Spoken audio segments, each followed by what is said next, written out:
Assalamualaikum warahmatullahi wabarakatuh.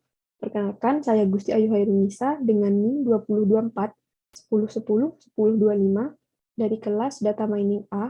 Nah, pada video kali ini saya akan menjelaskan tugas modul 2 yaitu tentang eksplorasi data menggunakan Matplotlib. Oke, jadi untuk soal yang nomor 1, jelaskan makna dataset, jelaskan pula makna data training dan data testing.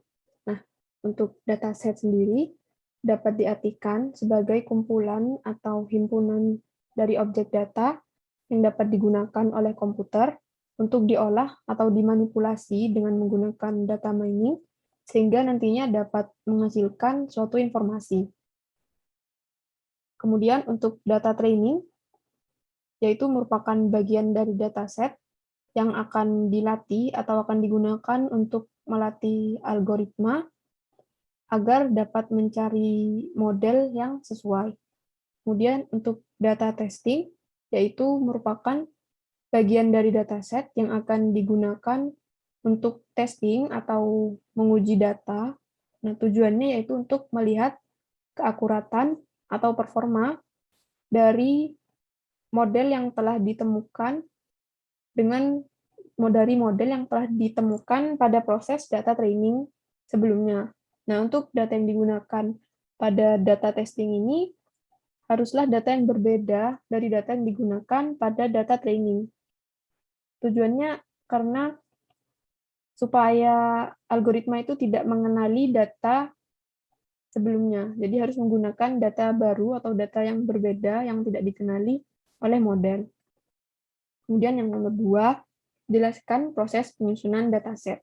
Nah, untuk proses penyusunan dataset ini ada beberapa tahap, yaitu yang pertama tahap aggregation, kemudian yang kedua ada tahap sampling, yang ketiga ada tahap dimensionality reduction, kemudian yang keempat ada tahap fitur subset selection, kemudian yang kelima ada tahap fitur creation, lalu ada tahap discretization and binarization, kemudian yang ketujuh ada tahap attribute transformation. Nah, untuk yang pertama, aggregation, yaitu aggregation di sini menggabungkan beberapa atribut untuk dijadikan menjadi satu atribut. Nah, tujuannya adalah untuk mereduksi data atau mengurangi jumlah atribut yang dimiliki. Sehingga nantinya jika diproses menggunakan data mining, tidak akan memakan waktu yang lama dan tidak akan memakan memori yang besar. Kemudian pada tahap yang kedua yaitu sampling. Sesuai namanya, sampling itu berasal dari kata sampel atau contoh. Jadi pada tahap sampling ini dilakukan pendekatan dengan mengambil sebagian data yang dapat mewakili seluruh populasi dataset untuk dianalisis. Nah, untuk memilih sampel yang bagus itu haruslah memilih sampel yang memiliki sifat kemiripan yang sangat dekat dengan data aslinya. Kemudian tahap yang ketiga yaitu tahap dimensionality reduction. Nah, pada tahap dimensionality reduction ini mengurangi jumlah atribut yang akan digunakan dengan cara menghilangkan atribut yang tidak diperlukan. Jadi pada saat data mining nanti kita hanya menggunakan atribut yang penting atau yang diperlukan saja. Kemudian selanjutnya tahap fitur subset selection. Nah, sebenarnya tahap ini sedikit mirip atau mirip sih dengan tahap dimensionality reduction. Sama-sama mengurangi atribut.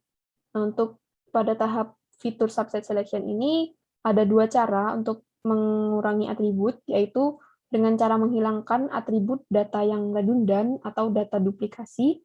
Kemudian cara yang kedua yaitu dengan menghilangkan atribut yang tidak relevan dengan atribut lain.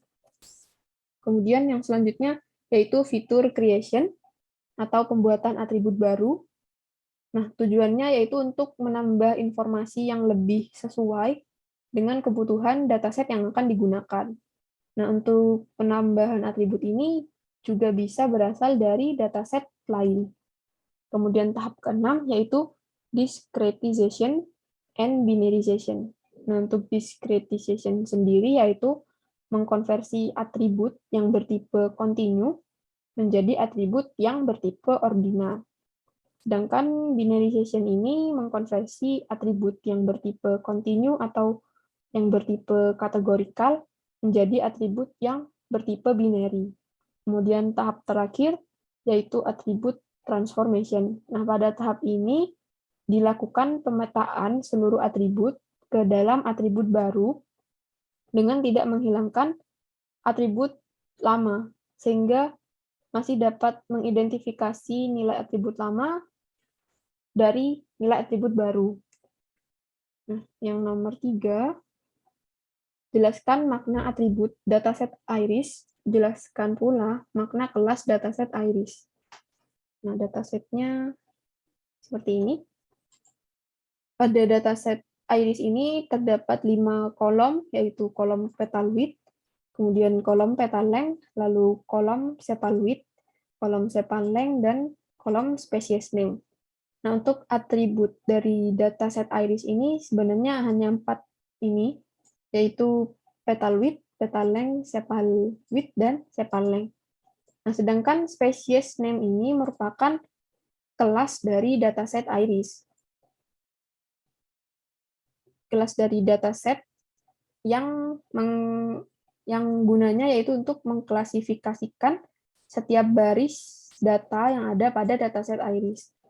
Jadi pada baris 1 ini merupakan spesies setosa, kemudian baris 2 merupakan spesies setosa. Nah, untuk kelasnya sendiri pada dataset ini terdapat 4 kelas, yaitu yang pertama setosa, kemudian virginica, lalu ada versicolor, dan yang terakhir itu ada unknown, atau di sini unknown artinya masih belum diketahui baris dataset pada baris ini merupakan spesies apa. Nah, itu masih belum diketahui, jadi masih diberi nama unknown di sini.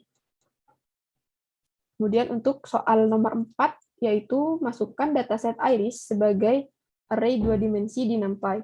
Pisahkan setiap kelas di array yang berbeda, yaitu menjadi array setosa, array versicolor, array virginica, dan array unknown.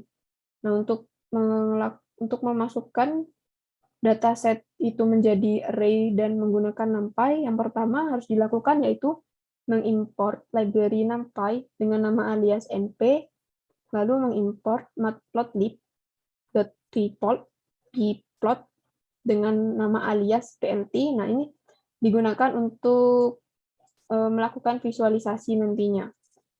Kemudian di sini sudah dideklarasikan dataset iris yang menjadi array 2 dimensi.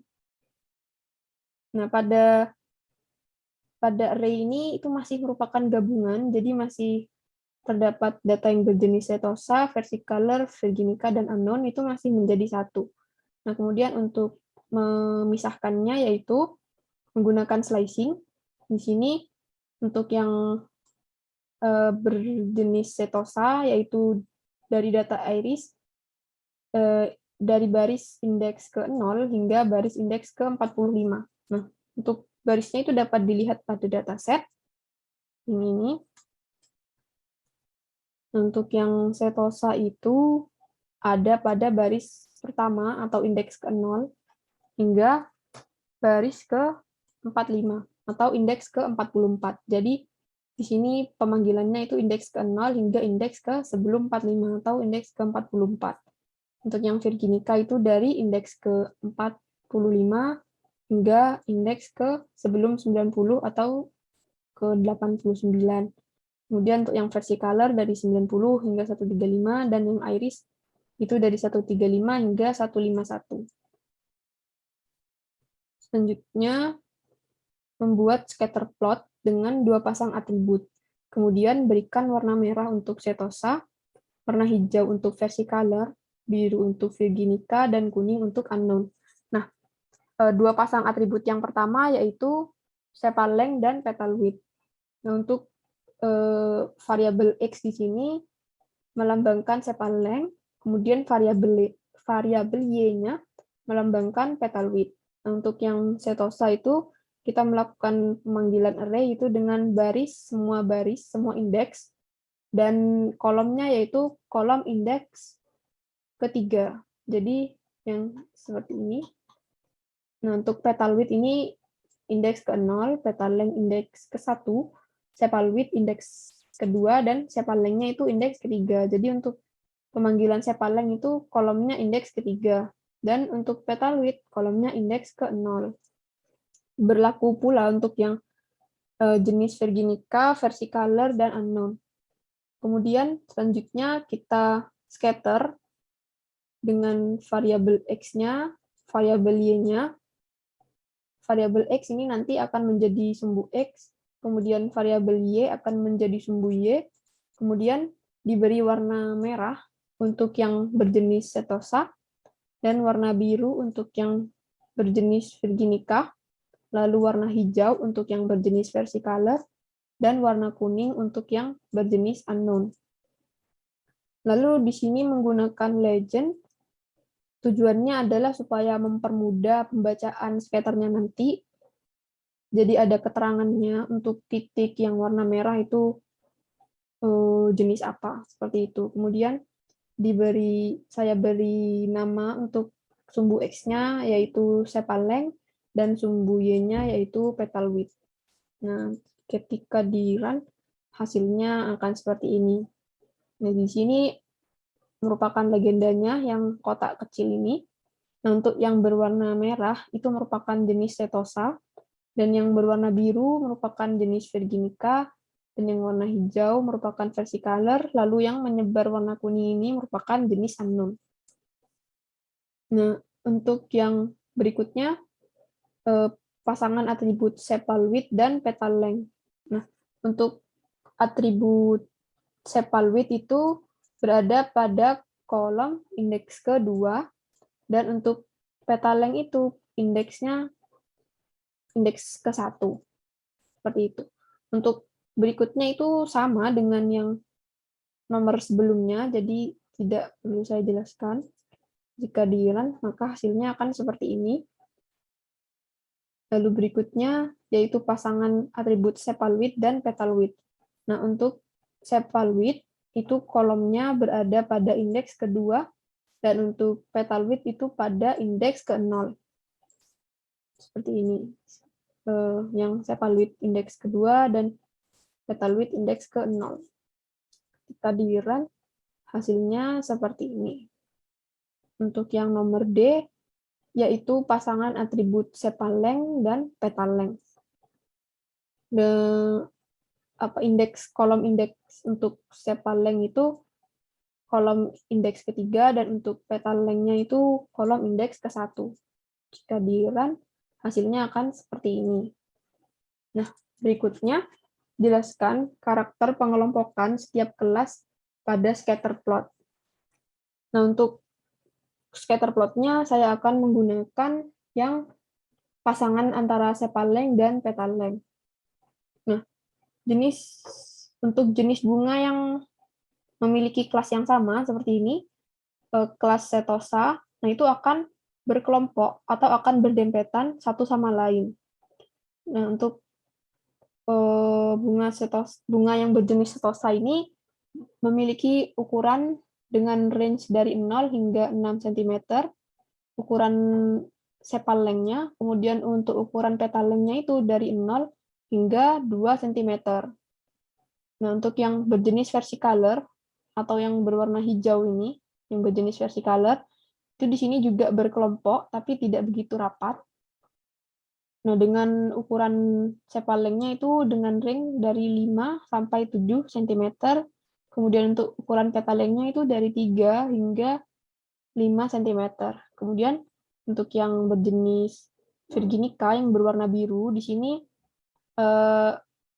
persebarannya atau kerapatannya itu lebih lebar jika dibandingkan yang versicolor dan setosa. Nah, untuk ukurannya yaitu dengan sepal length-nya itu ringnya 5 hingga 8 cm, dan untuk petal length-nya itu ada dari 5 cm hingga 7 cm. Nah, untuk untuk yang berjenis Virginica dan versicolor di sini dapat kita lihat bahwa berdempetan. Hal tersebut mungkin dikarenakan antara versicolor dan Virginica ini memiliki perbedaan yang tidak terlalu mencolok, atau perbedaan ukurannya itu hanya beda sedikit gitu. Maka dari itu letaknya pada scatter plot itu sedikit berdempetan. Beda dengan yang berjenis setosa. Itu letaknya sangat berjauhan. Nah, dapat dilihat pada scatter plot yang lain juga seperti itu. Di sini yang setosa agak menjauh dari yang Virginica dan versicolor. Seperti ini. Nah, kemudian untuk data unknown atau yang belum diketahui jenisnya, letak titiknya itu terlihat menyebar. Ada di setiap kelompok. Saya zoom. Seperti ini.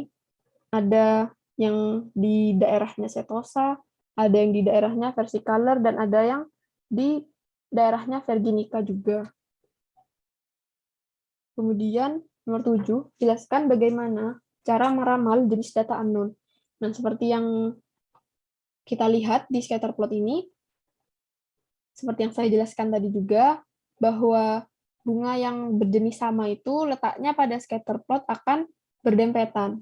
Seperti ini, akan berdempetan dan tidak berjauhan gitu dengan titik yang lain. Kemudian untuk meramalkan data unknown, dapat kita lihat dari letak titiknya itu berdempetan dengan bunga berjenis apa. Saya zoom lagi. Nah, di sini ada titik unknown di sekitar daerah setosa. Nah, maka dapat diambil kemungkinan gitu bahwa data unknown yang ada di daerahnya setosa ini termasuk berjenis setosa. Kemudian yang data unknown yang ada di daerah warna hijau atau daerah versicolor ini, kemungkinan bunga tersebut merupakan bunga yang berjenis versicolor. Dan yang ada di sekitar titik biru ini, yang ada di sekitar daerah Virginica, maka mungkin bunga unknown tersebut termasuk dalam yang berjenis Virginica. Seperti itu. Kemudian nomor 8, buatlah paralel koordinat dari plot data yang berkelas setosa, versicolor, dan Virginica. Berikan warna merah untuk setosa, hijau untuk versicolor, dan biru untuk Virginica. Nah, untuk yang pertama itu kita buat array label dulu dengan isi yaitu nama-nama atributnya. Di sini ada petal width, petal length, sepal width, dan sepal length. Nah, ini urutannya itu sesuai dengan yang ada pada dataset. Yang ada pada dataset Iris. Petal width, petal length, sepal width, dan sepal length. Kemudian untuk ini, di sini terdapat perulangan yaitu for i in range 0 len setosa. Nah, di sini perulangannya ini fungsinya untuk melakukan looping terhadap setiap baris yang dimiliki oleh array setosa. Seperti itu.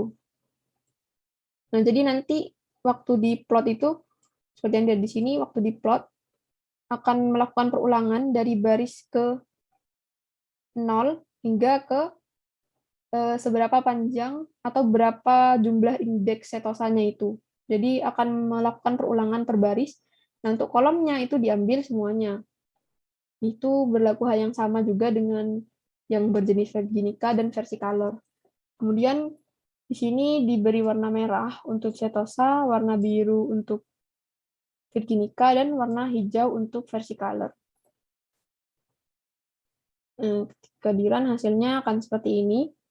Nah, untuk yang garis biru ini melambangkan yang berjenis Virginica, kemudian yang hijau ini yang berjenis versicolor, dan yang merah ini yang berjenis setosa. Yang soal terakhir yaitu jelaskan karakter pengelompokan setiap kelas pada scatter plot.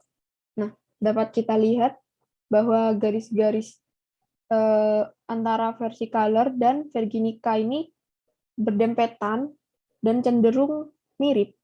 Hanya ada perbedaan sedikit di bagian petal lengthnya. Nah, bahkan ada yang bertumpuk ini garisnya di sebelah sini. Maka dapat diartikan bahwa untuk bunga yang berjenis versicolor dan virginica ini memiliki tingkat kemiripan yang cukup tinggi atau perbedaannya itu hanya sedikit, yaitu pada di bagian petal lengthnya ini. Kemudian untuk yang berjenis setosa ini sangat berbeda dengan yang berjenis virginica dan versicolor. Nah, yang sangat beda itu dapat dilihat pada ukuran petal width-nya dan petal length-nya yang memiliki ukuran cenderung kecil. Jadi jika digambarkan atau jika dibayangkan yang versicolor dan virginica ini terlihat mirip, nah akan tetapi sangat berbeda dengan yang berjenis setosa. Seperti itu. Sekian presentasi atau penjelasan dari saya.